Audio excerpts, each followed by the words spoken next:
नमस्कार रीडर्स, सारांश book blog में आप सबका स्वागत है। आज की किताब का नाम है the power of your subconscious mind. आज हम देखेंगे इसका रिव्यू और सारांश। आइए तो देखते इसके रिव्यू में क्या है। हम लोगों ने एक बार YouTube पर एक वीडियो देखा था कि एक महिला ने इस किताब में दी गई बातों पर अमल करके अपने जीवन में 5 नहीं 50 नहीं बल्कि पूरी 5000 प्रतियोगिताएं जीती थी और अपनी जिंदगी में खुशियां लाई थी। यह घटना घटी थी आज से 50 साल पूर्व। तब हमने देखा था कि किताब कौन से साल में छपी है। किताब सबसे पहली बार 1963 में प्रकाशित हुई थी। तब से लेकर अब तक इस किताब के ज्ञान ने न जाने कितने सारे लोगों के जीवन में खुशियां लाई होगी। बहरहाल उपर्युक्त वाक्य जानकर हमारे मन में किताब के प्रति कुतूहल जागा और यह किताब पढ़ने का हमने फैसला किया। पढ़ने के बाद बहुत ही अद्भुत बातें हमें पता चली। चलिए तो आज वही बातें हम आपके साथ इस रिव्यू में शेयर करते हैं। सबसे पहले हम लेखक का परिचय जानते हैं कि वह कौन थे और उन्होंने इस ज्ञान की खोज कैसे की। लेखक जोसेफ मर्फी, इनका जन्म आयरलैंड में हुआ। बाद में वह अमेरिका में बस गए। उन्होंने साइकोलॉजी में PhD की। इसके बाद उन्होंने अपना ज़्यादा से ज़्यादा वक्त एशियाई धर्मों के अध्ययन में व्यतीत किया। इस अध्ययन के लिए वह भारत देश भी आकर गए। विश्व के मुख्य धर्मों का अध्ययन करने के बाद उनको यह समझ में आया कि संपूर्ण विश्व पर एक ही शक्ति का राज है और वह शक्ति सब में स्थित है। वह शक्ति है हमारे अंतर्मन की शक्ति। जोसेफ मर्फी, इनके दौर में नए विचार प्रचलित हो रहे थे। इन पर भी उन विचारों का अच्छा खासा परिणाम हुआ। उन्होंने पाया कि हमारी हर समस्या का जवाब हमारे अंदर ही छुपा हुआ होता है। अच्छा और सुखमय जीवन जीने के लिए आपको बाहर की परिस्थितियों को बदलने की ज़रूरत नहीं, बल्कि अपने मन को बदलने की ज़रूरत है। अपना विकास करने के लिए आप अपने अंतर्मन की शक्ति का सहारा लेकर बदलाव ला सकते हैं। डॉक्टर मर्फी, इन्होंने ढेर सारी किताबें लिखी, जिसमें से the power of your subconscious mind को सर्वश्रेष्ठ किताबों में गिना जाता है। उनकी अन्य किताबों के नाम है the miracle of mind, your infinite power to be rich, how to attract money, etcetera. इसमें से your infinite power to be rich, इस किताब का वीडियो भी हमारे चैनल सारांश बुक ब्लॉग पर उपलब्ध है। उसे भी आप ज़रूर देखिए। उसका लिंक भी डिस्क्रिप्शन बॉक्स में दिया है। इस अप्रतिम किताब के लेखक है डॉक्टर जोसेफ मर्फी। प्रकाशक है मंजुल पब्लिशिंग हाउस। मराठी अनुवाद किया है संकेत कोरडे इन्होंने। पृष्ठ संख्या है 211। उपलब्ध है अमेज़ॉन पर इंग्लिश, हिंदी और मराठी भाषा में। सुखी और दुखी लोगों के जीवन में अंतर क्यों होता है? लेखक को जब इस बात का पता चला, तब बाकी सब लोगों को भी इस बारे में पता चले। इसी विचार के तहत उन्होंने यह किताब लिखी। प्रस्तुत किताब में आपको ऐसे सूत्र मिलेंगे जिन्हें आप अपने जीवन में बड़े आसानी से इस्तेमाल कर पाएंगे। अंतर्मन से प्रार्थना करके अपना मनचाहा फल कैसे प्राप्त करना, इसी का वर्णन प्रस्तुत किताब में दिया है। लेखक ने अपने अध्ययन को पूरे 20 अध्यायों में पिरोया है। सारांश में देखते हैं कि लेखक ने उन 20 अध्यायों में क्या लिखा है। आइए इसी के साथ देखते हैं इसका सारांश। अंतर्मन का कार्य समझने के लिए उसके बारे में जानना होगा। हमारा मन तो एक ही है, लेकिन उसके मुख्य 2 भाग हैं। जो मन इस विषय पर अध्ययन करते हैं, उनको इन दोनों का फर्क अच्छे से पता है। इन दोनों के कार्य, गुण और शक्ति अलग अलग है। इन दोनों को डॉक्टर और वैज्ञानिकों ने नाम दिए हैं बाह्य मन और अंतर्मन, या फिर जागृत और सुप्त मन। इसके साथ यह दोनों और भी नामों से प्रचलित है। प्रस्तुत किताब में लेखक ने इनका उपयोग बाह्य मन और अंतर्मन ऐसा किया है। अंतर्मन में बहुत सारी सुप्त शक्तियाँ छुपी होती है। इन दोनों मनों के कार्य समझने के लिए आपको यह उदाहरण समझना होगा। समझिए, हमारा मन एक बगीचा है। उसकी ज़मीन बहुत ही उपजाऊ है। उसमें आप जो भी बीज बोओगे उसकी फसल ज़रूर उगेगी। अगर आप आम का बीज बोओगे तो आम का पेड़ मिलेगा। अगर बबूल का बीज बोओगे तो कांटेदार बबूल ही मिलेगा। इसीलिए लेखक कहते हैं कि अपने मन को हमेशा सकारात्मक विचार करने की आदत लगाएं, जैसे कि शांति, स्वास्थ्य, सद्भाव, समृद्धि। जिससे आपके आसपास की स्थिति भी सकारात्मक हो जाए। आप अपने सुप्त मन की इस शक्ति को अपने किसी भी समस्या के वक्त उपयोग में ला सकते हैं। देखा जाए तो इस वक्त आप ब्रह्मांड को नियंत्रित करने वाले उस परमेश्वर के साथ ही अपना संपर्क स्थापित करते हैं। किताब में ऐसे बहुत सारे लोगों की कहानी है जिन्होंने अपने अंतर्मन की शक्ति का उपयोग कर अपने जीवन को खुशहाल बना दिया, और साथ में उन स्थिति से जुड़े वाक्य भी जो आप हूबहू उपयोग में ला सकते हैं अगर आप वैसी स्थिति में है तो। लेखक कहते हैं कि जो बातें सत्य है, प्रमाणित हो चुकी है, पवित्र है, उन बातों के बारे में लोगों को पता होना ही चाहिए। आपका मन आपकी अमूल्य संपत्ति है। इसका उपयोग आप अपनी गरज के अनुसार तब कर पाएंगे जब आपको पता चलेगा कि यह कैसे काम करता है। हमारे पास मन तो एक ही है, बस उसके दो पहलू हैं, जैसे कि सिक्के के होते हैं। एक है बाह्य मन और दूसरा है अंतर्मन। दोनों अलग अलग तरीके से काम करते हैं। बाह्य मन यह तार्किक मन है, यह तर्क करता है। कपड़े लेते वक्त, किताब खरीदते वक्त, ऐसे कितने सारे निर्णय आप बाह्य मन की मदद से लेते हैं। तो दूसरी तरफ आपका अंतर्मन है जो हमारे शरीर के सारे कार्य ईमानदारी से करते रहता है, जैसे हृदय का कार्य, लंग्स का कार्य, फ्लो ऑफ ब्लड एक्सेट्रा। बाह्य मन के जैसे अंतर्मन तर्क कुतर्क करने में टाइम नहीं गवाता। अंतर्मन उन्हीं विचारों पर अमल करता है जो बाह्य मन उसकी तरफ भेजता है, चाहे फिर वह अच्छे हो या बुरे। तो अब इस बाह्य मन को कैसे कंट्रोल में रखें ताकि वह हमारे मनचाहे विचार अंतर्मन की तरफ भेजे। इसके लिए पहले बाह्य मन के बारे में जान लेते हैं। बाह्य मन का संबंध हमेशा वास्तविक जगत के साथ आता है। अपने 5 इंद्रियों जैसे आँख, नाक, कान, जीभ और त्वचा, इनके द्वारा वह इस दुनिया को परखता है। इनके द्वारा ही वह आसपास में घटने वाली घटनाओं के बारे में जानकारी इकट्ठा करता है। अपने अलग अलग अनुभव और अनुभवों के माध्यम से वह जानकारी प्राप्त करते रहता है। इससे ही फिर वह तर्क करना सीख गया है, निष्कर्ष निकालना सीख गया है। जैसे कि किसी खूबसूरत जगह को देखकर हम यह निष्कर्ष निकालते हैं कि यह बहुत खूबसूरत जगह है। यह बाह्य मन ने तय किया अपने निरीक्षण के आधार पर, और यही उसका काम है। जब यह बाह्य मन काम नहीं करता है या फिर सोता है, तब अंतर्मन अपने परमोच्च बिंदु पर एक्टिव रहता है। वह आपकी भावनाएं, विचार, घटने वाली घटनाओं का अर्थ लगाने में लगा रहता है। अंतर्मन को किसी भी इंद्रिय की जरूरत नहीं, इसके बिना ही उसको सारी चीजें पता चल जाती है। अपना अंतर्मन शरीर छोड़कर दूर देश की यात्रा करके वहाँ की हूबहू जानकारी ला सकता है। अंतर्मन की मदद से आप दूसरों के मन की बातें जान सकते हो, बंद लिफाफे के अंदर का मैटर पढ़ सकते हो। अंतर्मन इतना शक्तिशाली है कि बाह्य मन जो भी जानकारी इकट्ठा करता है, इस पर अपने जो विचार बनाता है, वही अंतर्मन की तरफ भेजे जाते हैं। अंतर्मन उसी पर अपनी प्रतिक्रिया देता है। वह उन्हीं विचारों को सच करने में लग जाता है जो बाह्य मन ने उसकी तरफ भेजे हैं। फिर यही विचार घटनाओं के रूप में हमारे सामने प्रकट होते हैं। इसीलिए बड़े ही केयरफुली अपने अंतर्मन को आदेश देने चाहिए, जिससे आपको खुशी मिले, बरकत हो, संपन्नता मिले। एक बात सदैव ध्यान में रखें, आपका अंतर्मन कभी भी मजाक नहीं समझता है। वह आपके द्वारा दिए गए आदेश का शब्दशः पालन करता है।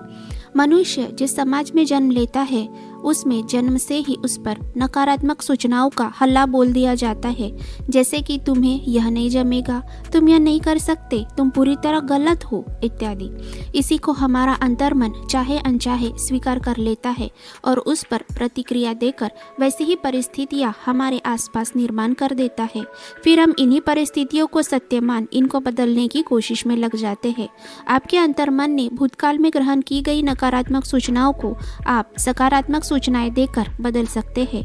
अंतर्मन कभी भी सोता नहीं, वह 24/7 काम करते रहता है।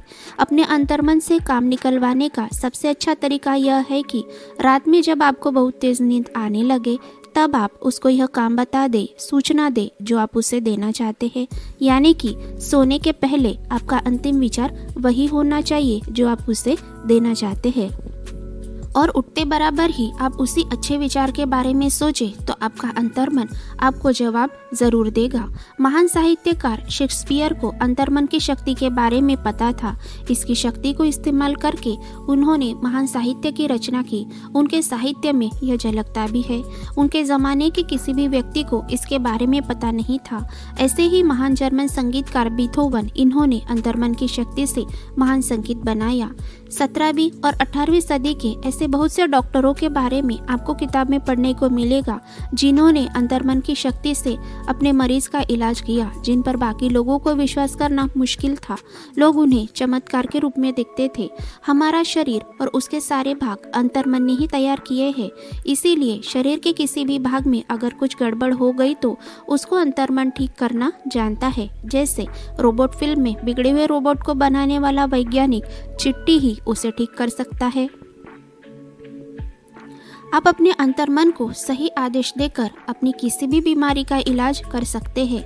बस आपको इस पर विश्वास रखना होगा। जैसे कि जोहान्सबर्ग के एक धर्मगुरु ने अपने अंतर्मन की शक्ति पर विश्वास करके उनके शरीर में फैले लंग्स कैंसर के लिए एक प्रार्थना तैयार की और उसे वह दिन में कई बार दोहराते रहे। वह यह तब भी करते थे जब वह जबरदस्त नींद के अमल के नीचे रहते थे। उनकी यह दिन की आखिरी प्रार्थना भी होती थी।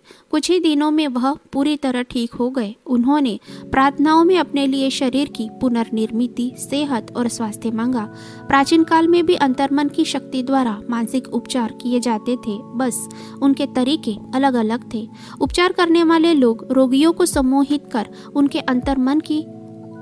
उनके अंतर्मन को सेहत और स्वास्थ्य का विचार भेजते थे। अंतर्मन इस पर काम करता था और परिणाम रोगी ठीक हो जाता था। फ्रांस एंटर मेस्मेर सन 1730 से 1815 के बीच होकर गए।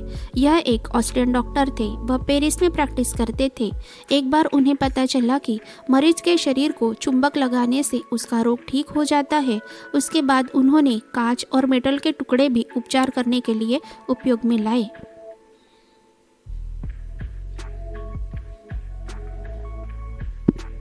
उसके बाद वह अपना हाथ मरीज के शरीर पर से घुमाने लगे। उनका ऐसा दावा था कि एक रहस्यमय चुंबकीय तत्व डॉक्टर के हाथों द्वारा मरीज की तरफ जाता है। इस रोग मुक्ति के स्रोत को उन्होंने प्राणिक चुंबकत्व कहा। मरीजों को ठीक करने की इस प्रक्रिया को उन्होंने खुद का नाम दिया। यह प्रक्रिया मेस्मेरिज्म इस नाम से प्रख्यात हो गई। अभी इस प्रक्रिया को सम्मोहन कहते हैं। 20वें शतक के प्रारंभ में हिप्पोलाइट बर्नहीम नाम के मेडिकल प्रोफेसर ने यह सबसे पहले बार प्रूफ किया कि अंतर्मन की शक्ति द्वारा डॉक्टर रोगियों को जो सूचना देते हैं वह रोग ठीक करने में बहुत परिणामकारक होती है।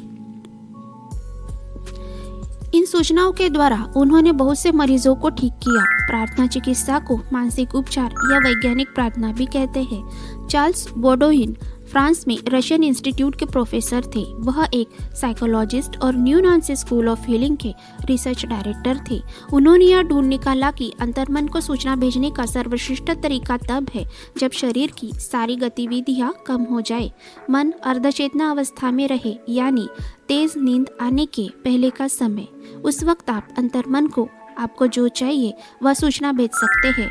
इसे बोडोइन फार्मूला कहते हैं। इसी तंत्र का उपयोग कर एक युवती ने अपनी केस जीत ली थी। यह था पहला तरीका। दूसरा है आभार तंत्र। इसमें आप अंतर्मन को की गई विनती के साथ आभार प्रकट करें। इससे आपको असामान्य परिणाम देखने को मिलेंगे, क्योंकि कृतज्ञ हृदय हमेशा ही रचनात्मक शक्तियों के निकट रहता है। आभार तंत्र का उपयोग कर एक माँ ने अपने छोटे छोटे बच्चों के लिए वह सारी सुख सुविधाएं मांगी जो वह उनको देना चाहती थी। उसकी प्रार्थना थी, परमपिता, मेरे धन के लिए आपका आभार। इसी तंत्र का उपयोग कर आप भी अपनी मनचाही चीज पा सकते हैं। प्रार्थना के शब्दों को बार बार दोहराना गौण है। जरूरी है कि आपके वाक्य सकारात्मक हो। यही सकारात्मक वाक्य आपके अंतर्मन द्वारा स्वीकार किए जाते हैं। इन पर वह अपनी प्रतिक्रिया देता है और आपको आपके जीवन में समाधानकारक परिस्थितियां मिलती है। इसी को सकारात्मक विधि कहते हैं। वाद विवादात्मक विधि। इस विधि को डॉक्टर फिनिस पार्कहर्स्ट क्विम्बी इन्होंने इजाद किया। वह मानसिक और आध्यात्मिक उपचारों के बारे में बताने वाले पहले व्यक्ति थे। वह सच में पहले मनोविश्लेषक थे। वह मन और शरीर की दवाइयों के निर्माता थे। उनके इस पद्धति में आध्यात्मिक तर्कों का समावेश था।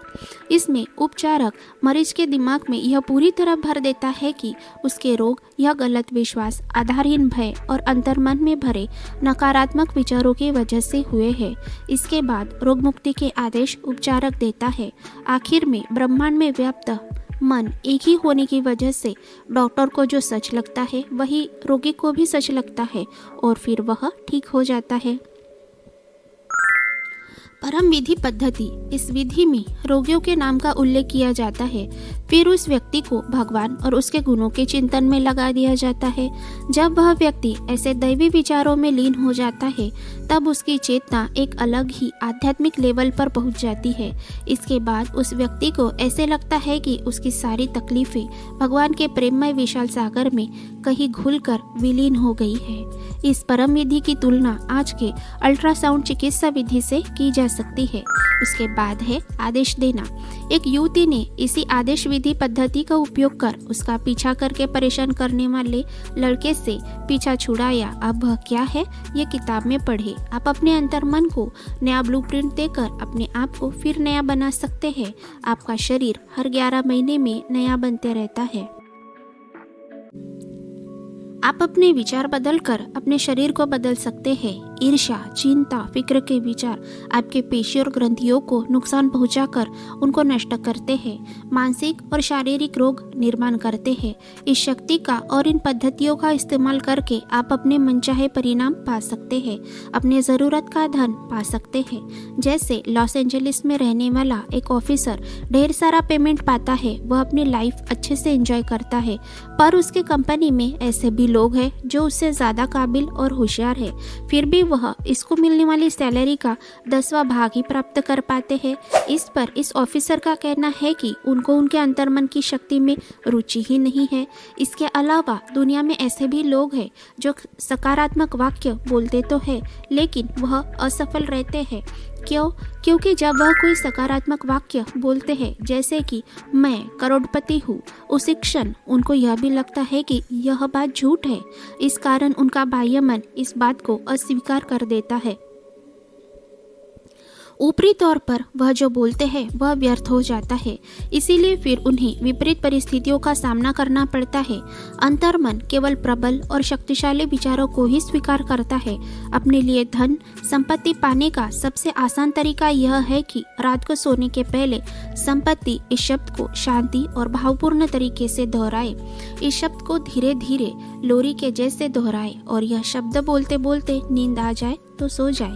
इसका परिणाम देखकर आप भी दांतों तले उंगली दबा लोगे। धन की नदी आपके तरफ बहने लगेगी। अमीर बनना आपका हक है क्योंकि गरीबी एक मानसिक बीमारी है।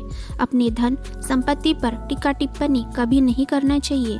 आपको जितना धन चाहिए उतने धन को कैसे आकर्षित करें, वैज्ञानिक बुद्धिमान लोग पैसे की तरफ किस दृष्टिकोण से देखते हैं, इस बारे में भी आप किताब में पढ़ पाओगे। अंतर्मन की शक्ति का उपयोग कोई किताबी बात नहीं कि यह किताब पढ़कर अब कोई नए लोग इसका इस्तेमाल करना शुरू करेंगे, बल्कि इस शक्ति का इस्तेमाल दुनिया के जाने माने वैज्ञानिक पहले ही कर चुके हैं, जिनमें शामिल है एडिसन, मार्कोनी, आइंस्टाइन इत्यादि। इनमें से ही एक है प्रख्यात केमिकल साइंटिस्ट फ्रेडरिक वॉन स्ट्रोडोनिज का एक किस्सा किताब में दिया है जो हम आपके साथ शेयर करते हैं। एक बार क्या हुआ कि बेंजीन नाम के हाइड्रोकार्बन के केमिकल बॉन्डिंग के रिसर्च में वह वर्षों से लगे थे। यह एक ऐसा कॉम्बिनेशन है जिसमें कार्बन के 6 और हाइड्रोजन के 6 अणु है। अब साइंस वालों को तो यह पता ही होगा। अब इस रिसर्च का उन्हें कोई जवाब ही नहीं मिल रहा था, इस कारण वह त्रस्त हो गए थे। उन्होंने यह पूरा मामला अपने अंतर्मन पर छोड़ दिया। जब वह लंदन को जाने वाली बस में चढ़ रहे थे तो उनके अंतर्मन ने उनके बाह्य मन को अचानक से बिजली के जैसे संकेत दिया। उनके मन के सामने अचानक यह चित्र कौन गया कि गोल आकार बना हुआ सांप अपने मुंह से अपनी ही पूंछ को काट रहा है। इससे उन्हें अपनी रिसर्च आगे बढ़ाने में मदद मिली और इस तरह बेंजीन रिंग अस्तित्व में आया। निकोला टेस्ला भी अंतर्मन की शक्ति पर विश्वास रखने वालों में से एक थे। उन्होंने अपने एक इंटरव्यू में बताया था कि वह जैसी कल्पना करते हैं एग्जैक्ट उसी तरह उनके सारे इंस्ट्रूमेंट काम करते हैं। बीते 20 सालों में इसका एक भी अपवाद नहीं। ऐसे ही हार्वर्ड यूनिवर्सिटी के प्रोफेसर लुई एगेसिस प्रसिद्ध अमेरिकन निसर्ग तत्व वैज्ञानिक थे। उनको उनके अंतर्मन की शक्ति का पता गहरी नींद में लगा। यह उनके बायोग्राफी में उनकी पत्नी ने लिख कर रखा है। इसी शक्ति का उपयोग करके एक जर्मन वैज्ञानिक हिटलर के यातना शिविर से भागने में कामयाब हुआ था।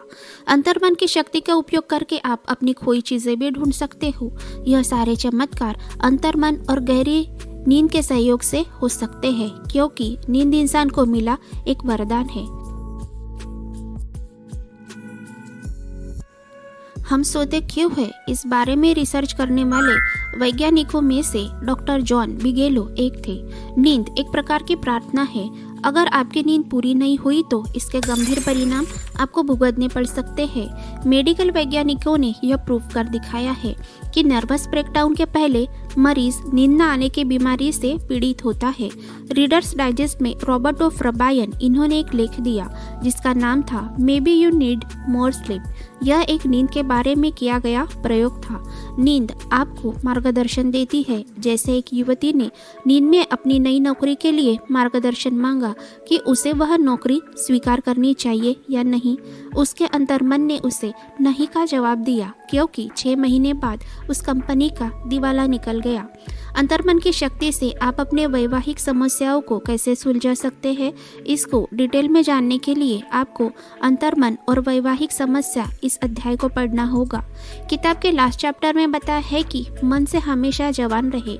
हमें यह अध्याय सबसे महत्वपूर्ण लगा क्योंकि हमने ऐसे बहुत से लोगों को देखा जो मिडिल एज से ही बुढ़ों के जैसे बिहेव करने लगते हैं। जिधर जाए उधर लोग सिर्फ बीमारी की ही बात करते हैं, खुद को और लाचार दिखाने की कोशिश करते हैं। आज के ज़माने में लोगों को प्रस्तुत किताब का यह अध्याय ज़रूर पढ़ना चाहिए। जब हम किसी प्रोग्राम में जाते हैं या रिश्तेदारी के किसी गेट टुगेदर में जाते हैं तो हम उनको पढ़ी हुई किताबों के बारे में बताते हैं। एक तो उनको यह सारी बातें पता ही नहीं होती, पता होने के बाद वह इन बातों पर विश्वास ही नहीं करते जिससे उनकी ज़िंदगी बदल सकती है। इसलिए हम कहते हैं कि किताबें पढ़ा कीजिए जो आपको और लोगों के कंपैरिजन में ज़्यादा होशियार और विचारों से प्रगल्भ बनाएगी। चलिए तो किताब के प्रस्तुत अध्याय पर वापस आते हैं।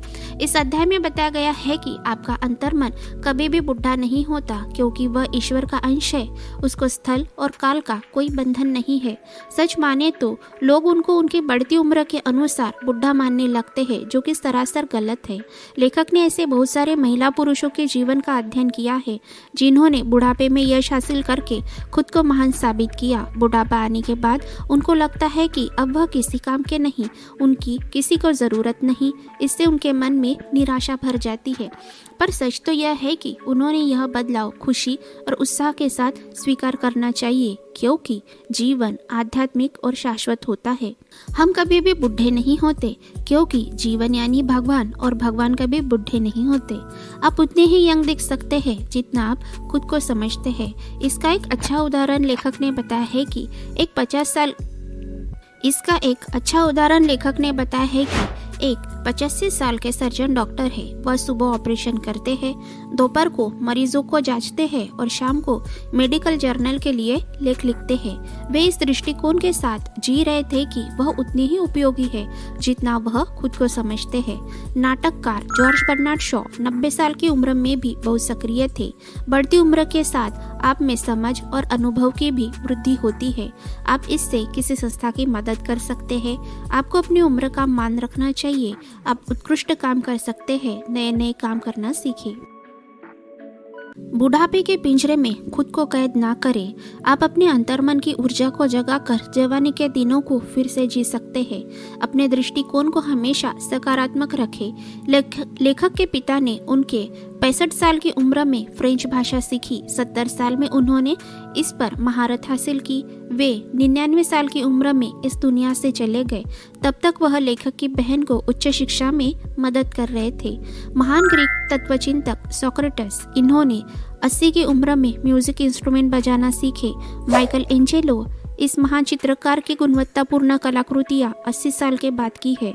अपनी उम्र के 80 साल में भी महान वैज्ञानिक आइजैक न्यूटन कठोर मेहनत किया करते थे। लॉर्ड टेनिसन इन्होंने उनकी best Kavita crossing the bar उनकी उम्र के 83वें साल में लिखी। हमें अपने बड़ों को मान सम्मान देना चाहिए। अगर आपने रिटायरमेंट लिया है तो अपने पसंदीदा क्षेत्र में काम करें। बढ़ती उम्र के साथ भी आप चीज़ों को याद रख सकते हैं। बुढ़ापे में होने वाली भूलने की बीमारी पर काबू पा सकते हैं। अपने अंतर्मन की शक्तियों को जगाइए। याद रखें, बुढ़ापा यानी जीवन में कम होने वाले दिन नहीं बल्कि दिनों के साथ बढ़ने वाली समझदारी और अनुभव है। 65 to 95 यह आपके जीवन में नवनिर्मित करने का समय है। बढ़ती उम्र का स्वागत कीजिए। बढ़ती उम्र यानी कभी न खत्म होने वाले जीवन पथ और ऊंचाई पर जाना। इसी के साथ यह किताब यहाँ खत्म होती है। आशा है यह रिव्यू आपको पसंद आएगा। पसंद आए तो किताब को भी ज़रूर पढ़िएगा। किताब आपके जीवन को एक नई दिशा देने में ज़रूर मददगार साबित होगी। तब तक पढ़ते रहिए, खुशहाल रहिए। इसी के साथ मिलते हैं और एक नई किताब के साथ। तब तक के लिए धन्यवाद।